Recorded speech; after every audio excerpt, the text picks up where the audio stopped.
Welcome to Discover Startups, a show that shines a light on early-stage founders and the ideas behind the businesses they're building.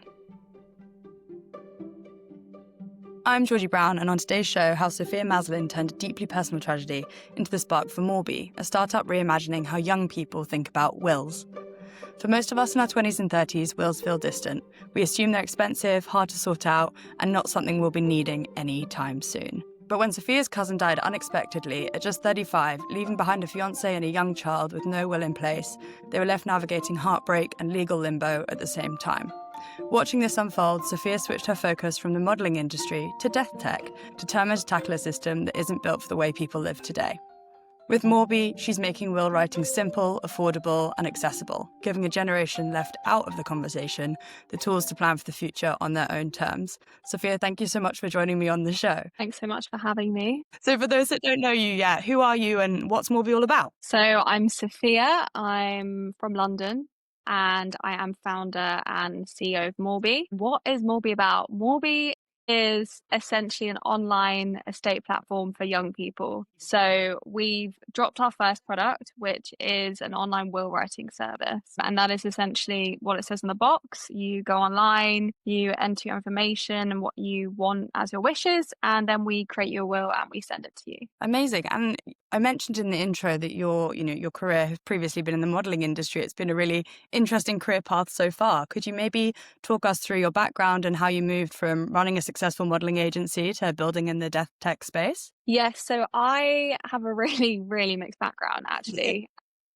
Got into the modelling fashion industry quite young. I knew a lot of people in the industry as a sort of teenager growing up in London. And then when I was in my early 20s studying at university, I was on FaceTime to my sister one evening and we were just discussing how we thought the modelling industry needed to change. We were sort of sick of growing up and seeing size 0, 6 foot, really skinny people. And we felt there needed to be more inclusiveness and more diversity. So honestly, just on a bit of a whim, we decided to create an agency that focused on that. And we ended up being, I'm pretty sure, the first new generation agency in the UK. It took off bigger than we thought it was going to. And it was never really my goal to do something like that. But I felt that, me and my sister felt that we needed to just try and do something. And this was alongside studying law. My actual goal was to become a lawyer, barrister, which I did do at the same time,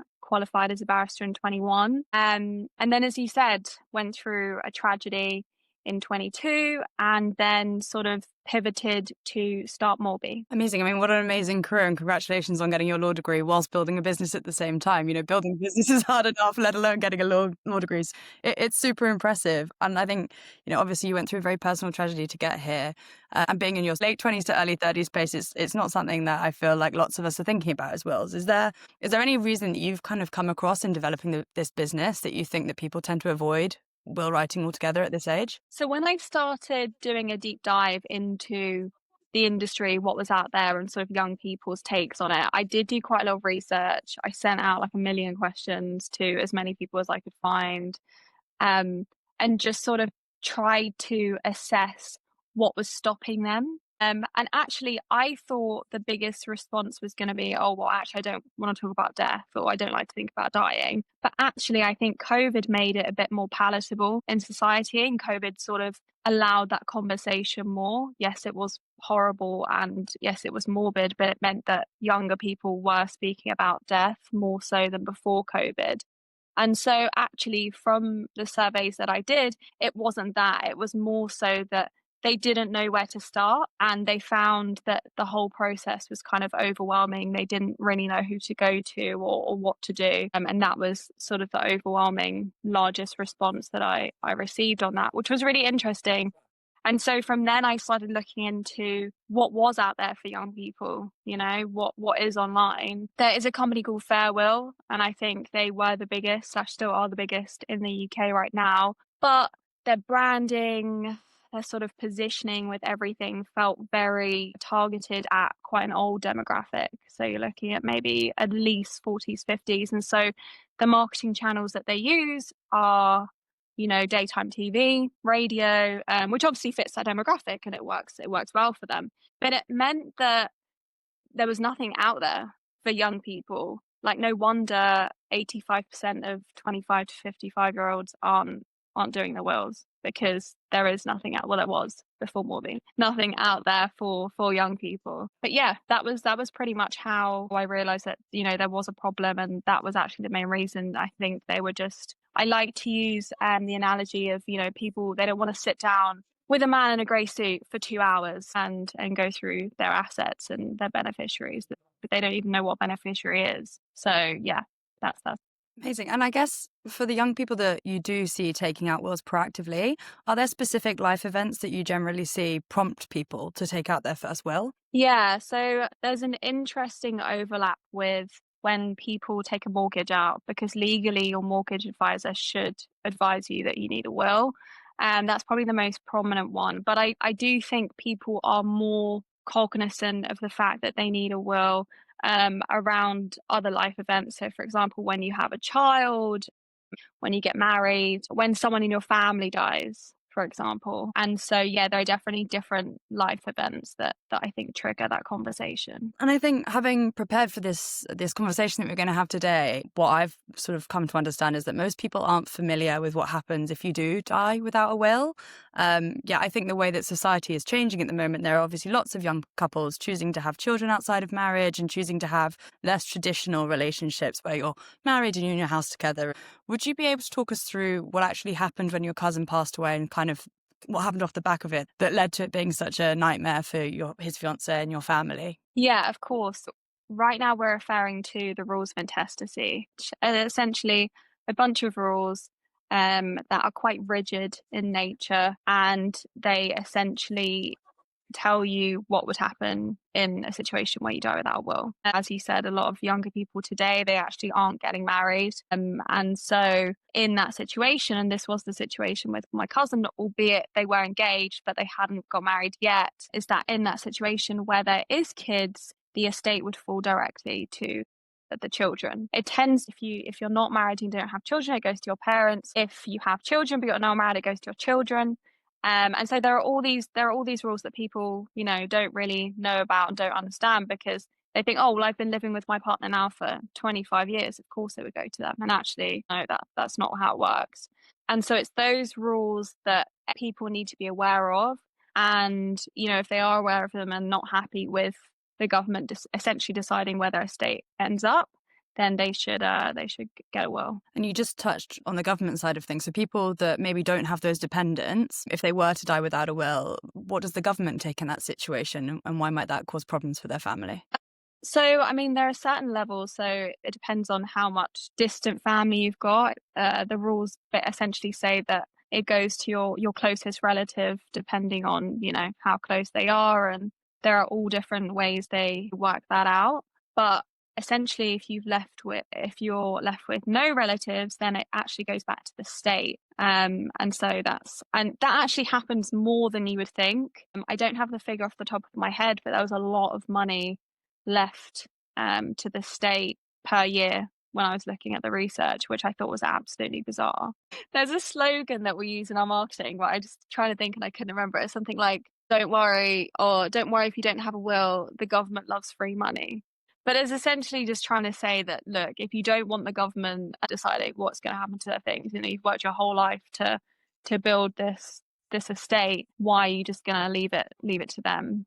And so, yeah, you basically do need a will. But also, I think, from a tax perspective as well, okay, inheritance tax is always going to be the same, but if you have a will, then you're able to make use of those exemptions that are allowed. And that's really the biggest benefit as well in terms of tax. And for the young people that might be listening who are thinking, this all sounds great, but I don't have a house and I'm not rolling in cash, I'm not a millionaire, so I don't have much to pass on, what would your advice be to them when it comes to thinking about wills or broader estate planning in their 20s and 30s? So I have this conversation a lot, and I'm like, well, actually, it's not just if you've got £1 million or a mansion or whatever. It's also to convey your wishes. You might want people to wear colour at your funeral. You might want to serve tacos and margaritas. You might also have pets. I think a lot of us in this generation, me included, I don't have kids yet, but I do have pets, and I'd want to make sure that they're protected for, and my wishes for them are also conveyed. And so I think there are still other sort of nuances that you would need to consider, and it's not just, okay, yeah, I haven't got any money or anything yet. Yeah. I guess maybe for us to move on to the product itself, obviously you guys have been live for a little while now. Could you maybe talk us through how Morby actually works? And you touched on the traditional grey suit lawyer experience earlier. How is Morby different to that? So Morby is a very easy platform to navigate. It's essentially a website. You go on the website, you enter in your details, create an account, and then essentially we take you through 6 sections. I would like to say that a 6-year-old could use it. It is that easy. There's no legal jargon. There's nothing complex. It really is just entering a few details about you, your estate, and essentially what you want to do with it. And we also ask you for things like, if you do want to add in the funeral wishes, or if you want to add an optional extra of a letter of wishes, for example, and we can also do that. But it's essentially, a 6-section platform. Fill out the sections, enter information, pay for the will. We then review it on the back end. And then after, I think we give ourselves like 7 working days, we will send that over to you. You will then need to sign it, execute it, all that fun stuff. We guide you through that because, again, that stuff can be a little confusing, but we do make everything super, super easy. And everyone that's used it so far has had great things to say. So I'm really happy with it. And this version, obviously, as well, because we launched our MVP back in November, and I wasn't that happy with it. It was still a bit sluggish. I felt the sections were too long. So we sort of went back to the drawing board. And then we've launched our first public product in May. We launched it, and so that's up and running. And also our branding is totally different. We are not morbid. Obviously that's where the name comes from, and we try and make it kind of fun, witty. We're very tongue-in-cheek, and so it's not a daunting man in a grey suit. It's nothing like that, and you can do it on your phone as well. Oh, amazing. And this is the first product. So actually we have another product which should be coming out in the next few months, and that's sort of linked to the will. It's essentially like an online digital vault. So you can centralize all your passwords, your paperwork, everything in this vault, and you will get an estate readiness score. So a bit like like an Experian credit score. And it will tell you, you've got these documents expiring, or you still need to upload these, or and then we're also building our AI assistant for the platform as well, which is going to sort of help you across both the will and the vault. And then, of course, say in the event that something does happen, your executor or trustee will get access to this vault, which will make it so much easier. Because I don't know about you, but with me, my family would not know anything, how to get into anything. So that's going to be our next product, which I'm pretty excited about. So I couldn't agree with you anymore on the vault piece. I think, passwords are scribbled down on pieces of paper here and digital things here and there. And I think having all of that together in one place is such a game changer for when these things do unfortunately happen. When you mentioned that we review, obviously your customers fill in this essentially questionnaire and then you guys review it and come back to them with the will. Who's doing that on the back end? Is that fully qualified lawyers? Is that AI? Yeah, so we do have a legal team on the background reviewing it. I will disclose that we aren't a law firm and we're not providing legal advice, and I do have to disclose that. But the way sort of legal due diligence goes, the template was created by a step qualified lawyer, like a probate lawyer. And then we do have a legal team that reviews every will as well. So it's strong legally, but we aren't a law firm and we're not providing legal advice. Understood. I'll make sure we edit that in. And you mentioned in there, obviously, wills and then letter of intent. What is a letter of intent for people that don't know? So it's a letter of wishes. Sorry, basically, letter of wishes it's a separate document. It's not a testamentary document, so it can't be filed with probate. But it essentially gives the user an opportunity to explain why or why not a will is such. So, for example, if I didn't include my sister in my will and then she wanted to contest that will, you could use the letter of wishes as evidence. And then in the letter of wishes, I would put, well, I actually didn't put my sister in my will because of ABC. But also, it's just a nice document to include as well alongside your will for your family, because it gives you the opportunity to say something a bit more sentimental. You know, you can't really be that sentimental in the will, unfortunately. And so that's quite a nice extra document that you can put in there. Is that also the place where people might leave more fun instructions for what they'd like to happen after they pass? Yeah, you could leave fun instructions in there. Again, it's not binding like the will, and it would be at the discretion of the recipient. But yeah, you could technically do that. Amazing. Is that where the margaritas? The margaritas come into everything. I mean, we can draft that into the actual will. So, Really? yeah, That's yeah. amazing. We've had a few of those. Yeah. I love that. So when it comes to pricing, obviously one thing that people have in their mind is that creating a will is really expensive. Where do you guys sit as a price point? How can people think about that financially for if they want to invest in Morby?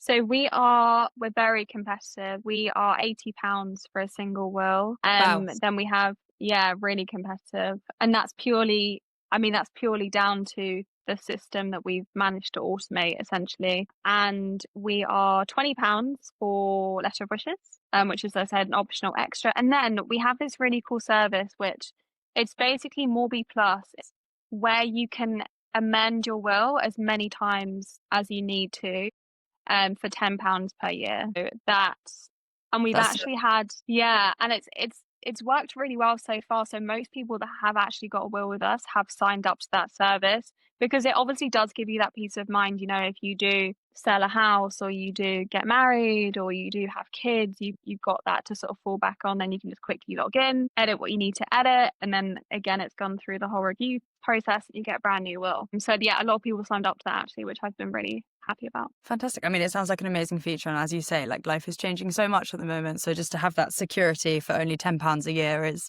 a fantastic feature to be able to have, which is very exciting. So I guess beyond individuals signing up for Morby, and I think like the platform you're building sounds amazing, is there also a role for sort of businesses or partners in here? So like employers to explore your guys' services? Yes, that's actually probably our main play with Morby. We really want to get on the benefit schemes at companies, so like employee benefits, because it naturally sort of finishes the cycle. And, you know, after pension, you'd be offered Morby. And I actually cannot believe that more employers don't offer a will service. And so that's actually a really, really big part of what we're looking to do. And we're already working with a few companies actually doing that, which I'm really pleased about. And then on the other side, in terms of like partnerships, we're trying to partner with companies that obviously have a similar ethos, you know, are targeting a similar generation, and sort of just build up, I guess, ecosystems, I think, in that space. Because, you know, I think a lot of people are waking up and there are a lot of sort of reforms happening in different sectors. So for example, we partner with a company called Turtle Mortgages, and they are essentially making the whole mortgage process a lot easier for young people. And they're a fee-free service on the user side. And so we've got a partnership with them because it feels right, and it's about having that ecosystem in place. That's fantastic. And as far as the team goes, is it just you? Obviously, you've got the team of lawyers as well working with you, but is it just you leading on this at the moment? So actually, I mean, I'm in the middle of bringing actually on 2 new co-founders. I can't confirm anything yet, but it's very exciting. But right now, I think we're up to a team of, I want to say 10 people. So Fantastic. yeah, decent sized team, but always growing. Amazing. And I guess for customers that have listened to all of this, finding it really interesting, what can they expect from Morby over the next 12 months as you guys grow? So we will be integrating this vault. So our next product should be launching. And then we will be building out our AI on the platform, which I'm crazy excited about. And yeah, our AI model is essentially going to just make everything so easy and guide you through everything, and not be your lawyer, but sort of be your assistant in that space. And yeah, really exciting stuff happening. So for those that have listened to this podcast and they're sat there right now and they're thinking, oh my God, I probably need to sort out my will, this has inspired me, what's the best way for them to get involved in Morby and to sign up and start using your platform? So if it's really easy, just head to www.morby.xyz and then just take it from there. You can also find us on socials. Again, it's Morby app on socials across TikTok. We actually have a very funny TikTok. It's Morby focused, but it's just very like Morby memes. So if you enjoy memes about death and tongue-in-cheek stuff, head to our TikTok. And then yeah, we're also on Instagram too. Fantastic. I'll definitely be heading there, and I'll make sure that we link everything in the show notes so that anyone can access it really easily.